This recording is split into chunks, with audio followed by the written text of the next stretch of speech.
BBA, BCA, BCom computer కోర్సులో 100% placement లభించే ఏకైక డిగ్రీ కాలేజ్ కూకట్పల్లిలోని i3 డిగ్రీ కాలేజ్ 8367215215. నమస్తే, వెల్కమ్ టు సుమన్ టీవీ. నేను మీ యామ్ని. ప్రస్తుతం మనతో ఉన్నారు ప్రముఖ ఆధ్యాత్మికవేత్త డాక్టర్ అనంతలక్ష్మి గారు ఉన్నారు. అమ్మతో మాట్లాడి మనకున్న సందేహాలను అడిగి తెలుసుకుందాం. నమస్తే అమ్మ. నమస్తే అమ్మా. అమ్మ, కొన్ని ప్రత్యేకమైన రోజుల్లో కొంతమంది బంగారం అనేది కొనుగోలు చేస్తూ ఉంటారమ్మా. ఎక్కువగా జనాలు వచ్చేసి అక్షయ తృతీయ రోజు. ఆ రోజు కొనడం వల్ల ఏమైనా బంగారం డబుల్ అవుతుందా, లేకపోతే అదొక రూల్ అమ్మ కొనాల్సింది? నాకు తెలిసినంత వరకు ఆ రోజు బంగారం కొనాలి అన్నటువంటి మాట ధర్మశాస్త్రాల్లో ఎక్కడా లేదు. పైగా అక్షయ అనేటటువంటి పదం అక్కడ ఉంది కనుక క్షయము కానిది, నాశము లేనిది.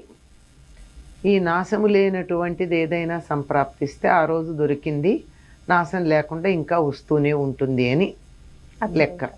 ఇవాళ బంగారం కొనుక్కుంటే అలా బంగారం వస్తూనే ఉంటుందని. కానీ అక్కడ మర్చిపోతున్న విషయం ఏమిటంటే, బంగారం మీకు ఎలా వచ్చింది? డబ్బు ఖర్చు పెడితే కదా వచ్చింది. అంటే ఈ ఖర్చు పెట్టడం అన్నది కూడా అక్షయంగా పెడుతుందా లేదా? వెళ్తుంది. అంచేత మన దగ్గర నుంచి ధనం, డబ్బు అలా వెళ్ళిపోతూనే ఉంది, బంగారం వస్తుంది. అది అక్షయ తృతీయ నాడు ఏదైనా సత్కార్యం చేస్తే ఫలితం అక్షయంగా ఉంటుంది అని చెప్పారు. అంటే మిగిలిన రోజున చేసిన దానికి ఇంత ఫలితం ఉంటే, అక్షయ తృతీయ నాడు చేసినటువంటి దానికి ఇంత ఫలితం ఉంటుంది. ఒకవేళ మనకి అనుకోకుండా బంగారం ఎవరైనా ఇచ్చినట్టయితే, మనకు అనుకోకుండా బంగారం లభించినట్టయితే, అది ఎప్పుడో రావాల్సింది రాక రాక ఆనాడు వచ్చినట్టయితే అదేమన్నా అక్షయంగా ఉండే అవకాశం ఉంది తప్ప, బంగారం కొంటే అక్షయ తృతీయ నాడు అలా అక్షయంగా బంగారం వస్తుంది అని చెప్పలేం. ఒకవేళ వచ్చినా అంత డబ్బు ఖర్చే అవుతుంది. కానీ అక్షయ తృతీయ నాడు ఏం చేయాలని చెప్పబడిందంటే, వేసవికాలం వస్తుంది కనుక చక్కగా గొడుగు, తెల్లని వస్త్రాలు, చెప్పులు, ప్రప ఇవి దానం చేయాలి. ప్రప అంటే చలివేంద్రం అంటారు. చలివేంద్రం తెలుసా? చలివేంద్రం అంటే చల్లని నీళ్లు పెట్టి ఉచితంగా అందరికీ నీళ్ళు ఇచ్చేది. ఇవి చెయ్యాలి. ఎందుకంటే ఇవన్నీ మనకి ఇవి చెయ్యడం వల్ల అక్షయమైనటువంటి ఫలితం ఉంటుంది. మామూలు రోజున ఒక గ్లాసులో మంచినీళ్ళు ఇచ్చిన దానికన్నా ఈనాడు గనక ఒక చలివేంద్రాన్ని ఏర్పాటు చేస్తే దానివల్ల అంతులేనటువంటి ఫలితం లభ్యమవుతుందన్నారు. ఎందుకంటే అదంతా రాబోయేదంతా వేసవికాలం. ఈ వేసవికాలంలో అవతల మనుషులకి ఏం కావాలో అది ఇవ్వటం మంచిది. బంగారం దానం చేయడం కూడా మంచిది. అది కష్టమేమమ్మా. ఎందుకు కష్టమమ్మా? నాకు కావాలి, నాకు బంగారం కావాలంటే నువ్వు నాకు దానం చేసావు అనుకో, నీకు బోల్డ్ బంగారం వస్తుంది. దానం చేసినందువల్ల ఫలితం వస్తుంది. మామూలు అప్పుడు ఇంత ఒక గ్రాము బంగారం దానం చేస్తే అంత ఫలితం వస్తుందో, ఇవాళ 1 గ్రాము బంగారం దానం చేస్తే అక్షయమైన ఫలితం వస్తుంది. అది నీకు ఉపయోగపడుతుంది. నువ్వు నాకు ఇచ్చావు అనుకో, ఇవాళ నాకు బంగారం వచ్చింది కనుక సంవత్సరం అంతా వస్తూనే ఉంటుంది. ఇలా ఆలోచించాలి. కానీ ఆనాడు చేయవలసింది మాత్రం ఇదమ్మా. దానికి గాను ఏం చేయమని చెప్పారంటే, ఇంతకు ముందుగానే ఒక నీటి కుండ, నీళ్లు పట్టే కుండ కొని దానిలో ఈ 2-3 రోజుల పాటు నీళ్లు పోసి కడగాలి. ఎందుకంటే మట్టి కుండని వెంటనే వాడరు. అంచేత 2-3 రోజులు నీళ్లు పోసి కడిగి శుభ్రం చేసి ఉంచి, ఇవాళ అంటే అక్షయ తృతీయ నాడు దాని నిండా సుగంధభరితమైనటువంటి నీటిని పోయాలి. అంటే యాలకు పొడి అలాంటివి, లేదా వట్టి వేళ్ళు అలాంటివి కొద్దిగా ఉపయోగపడతాయన్నవి వేసి ఆ నీళ్లు చల్లబడ్డాక పైన మూత పెట్టి, అది కుండతో మట్టి మూకుడే పెట్టి అది ఒక బ్రాహ్మణుడికి దానం ఇచ్చినట్టయితే అంతులేనటువంటి ఫలితం లభ్యమవుతుంది.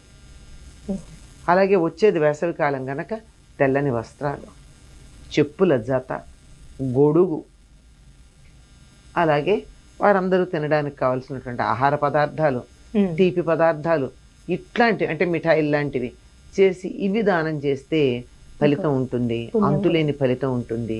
ఇదమ్మా అక్షయ తృతీయ గురించి మనకి పెద్దలు చెప్పినటువంటి మాట. అంతేగాని అక్షయ తృతీయ నాడు బంగారం కొంటే అంతులేని బంగారం వస్తుందంటే ఈ పాటికి అందరి ఇళ్లలోనూ వాళ్ళు బంగారం ఉండాలి. ఈ మధ్య కాలంలో 15-20 సంవత్సరాలుగా ఇది ఒక పెద్ద స్లోగన్ అయింది. అంతకుముందు మనం ఈ మాటలు ఎరగం కదా. అలా అయినట్టయితే ఎంతమందో కొన్న వాళ్ళందరి ఇళ్లలో ఈ ఇళ్ళు బంగారంతో నిండిపోయి ఉండాలిగా ఈ పాటికి. లేదు, ఇంకా లేవు కదా. అమ్మ, ఒకవేళ మనం ఆ రోజు బంగారం కొనుక్కున్నామే అనుకోండి, అది మన అమ్మవారి దగ్గర పెట్టాలంటారా? అసలు ఏం చేస్తే మంచిదంటారు? అంటే మీకు ఏదన్నా అవసరం ఉండి తర్వాత పెళ్ళిళ్ళు ఉండి ఇంకేదో అవసరం ఉండి కొంటే కొనుక్కోవాలి, కానీ ఇవాళ కొన్నందువల్ల అక్షయంగా బంగారం వస్తూ ఉంటుందని మాత్రం అదే కొంచెం అనుకోక్కర్లేదు. మామూలుగా ఎప్పుడైనా సరే మనం బంగారం కొన్నా ఏం కొన్నా దేవుడి దగ్గర పెట్టే వాడుకుంటాం కదమ్మా. ఈరోజు కూడా అక్కడే పెట్టి వాడుకుంటే బాగుంటుంది. అసలు ఈ బంగారం అన్న పదం ఎందుకు వచ్చిందంటే ఒక చిన్న ఊహ చేయాల్సిన అవసరం ఉంది. సాధారణంగా ఇంట్లో పెద్దవాళ్ళు కానీ కొంతమంది గురువులు కానీ శిష్యుల్ని బంగారం అని పిలుస్తూ ఉంటారు. ఎందుకు పిలుస్తారు? లోహాలన్నింటిలోకి ఉత్తమమైనటువంటి లోహం బంగారం. తక్కువ స్థాయికి సంబంధించిన లోహాలని ఉత్తమ స్థాయికి చెందిన వాటిగా మార్చేటటువంటి ప్రక్రియ కూడా మన వాళ్ళకి తెలుసు. స్వర్ణ విద్య అంటారు. ఆ విధంగా ఇనప ముక్కల్లాగా ఉన్నటువంటి వాళ్ళందరూ బంగారంలాగా మారాలి అనే ఉద్దేశం ఇందులో ఉండుంటుంది తప్ప బంగారమే కొనాలి అనేటటువంటి ఉద్దేశం ఉన్నది అని అనుకోవడానికి వీల్లేదు.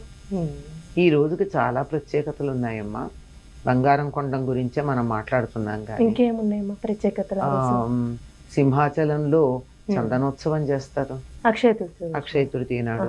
దానికి ముందే ఏర్పాట్లన్నీ చేసుకుని ఉంటారు. ముందు రోజు వలుపు ఉత్సవం చేస్తారు, ఆ తర్వాత ఇవాళ చందనం పూస్తారు. చాలా విశేషంగా ఉంటుంది. ఈనాడు చందనం ఎవరికైనా దానం ఇస్తే కూడా చాలా మంచిది. ఎందుకంటే వేసవికాలం వస్తుంది అంటే శరీరానికి చెమట పడుతుంది. చెమట పట్టడంతో పాటుగా సెగ్గడ్డలు మొదలైనవి లేస్తాయి, వేడి చేస్తూ ఉంటుంది. ఈ చందనం వేడిని తగ్గిస్తుంది, పైన గడ్డలు వస్తే అవన్నీ బాగు చేస్తుంది, తర్వాత చెమట పట్టి వాసన లేకుండా చేస్తుంది, ఆహ్లాదకరంగా ఉంటుంది. అందుకని చందనోత్సవం చేయడం, స్వామిని దర్శించుకోవడం, ఏదో ఒక దైవాన్ని దర్శించుకోవడం, ఇవి చేయాలి. కానీ బంగారం కొనడం అనేటటువంటిది మనకి ఎక్కడా లేదమ్మా. చాలా చక్కగా తెలియజేస్తారమ్మా అక్షయ తృతీయ గురించి. ధన్యవాదాలు.